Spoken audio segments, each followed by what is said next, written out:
India has come a long way since 1971, when the war with Pakistan saw the Indian Navy use its aircraft carrier INS Vikrant and its Seahawk aircraft to blockade Bangladesh. INS Vikrant was previously known as HMS Hercules before India acquired it from the United Kingdom. Fast forward to 2022.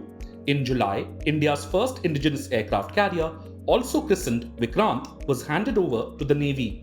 It will be commissioned later this month. It is not just INS Vikrant. The country has been making strides towards self-reliance in other platforms too. For example, Hindustan Aeronautics Limited is aiming to secure a deal for its Tejas light combat aircraft in Malaysia. And in January, India signed a $375 million contract for the supply of BrahMos cruise missiles to the Philippines. This constituted India's largest ever weapons sale abroad. The government numbers also show an encouraging trend. As a proportion of total procurement, capital expenditure on imported defense equipment declined from 41.89% in FY20 to 35.28% in FY22. But a closer look reveals another story.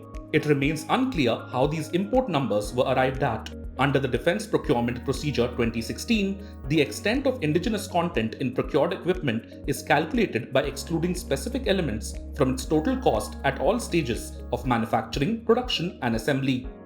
These elements are the direct costs of all materials and products imported into India, along with the direct and indirect costs of all services obtained from foreign entities or citizens.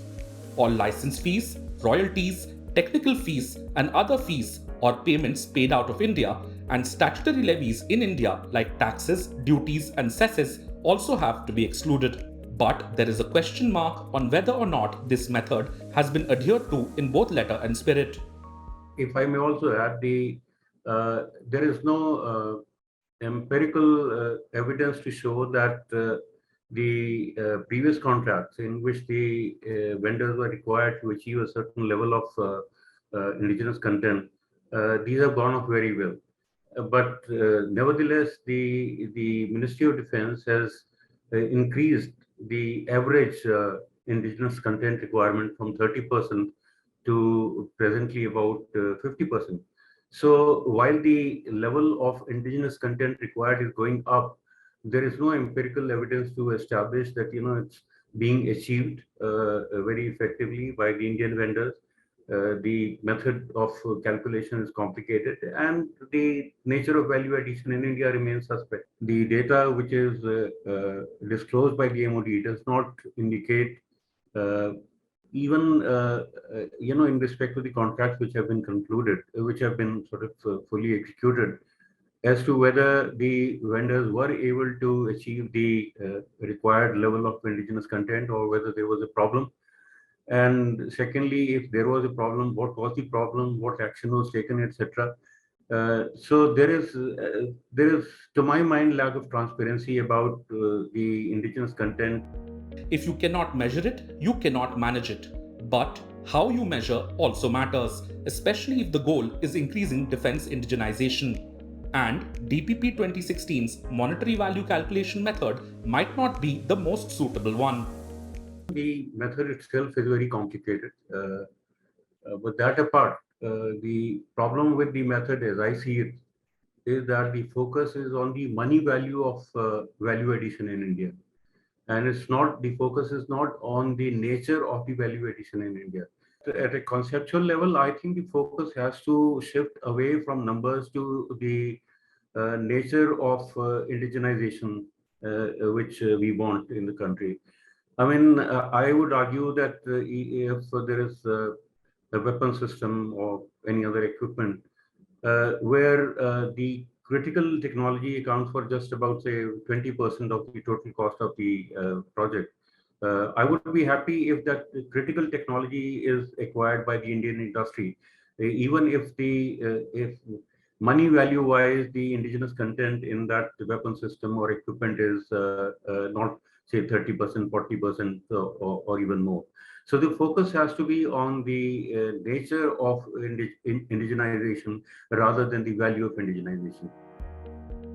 Becoming self-sufficient in critical core technologies remains the real challenge, At present, the Tejas is powered by an American engine, as will India's future stealth combat aircraft. Although India is exploring collaboration with foreign defense majors for co-producing engines for the latter. Meanwhile, the Navy's ships rely on power plants designed by foreign firms. And India is again hunting for a foreign conventional submarine design, despite the Make in India Scorpene initiative. The government might also have to set its sights higher. As of the 5th of August, 3 positive indigenization lists comprising 310 items have been released. These lists clearly spell out the timelines beyond which these items must be compulsorily procured from Indian companies.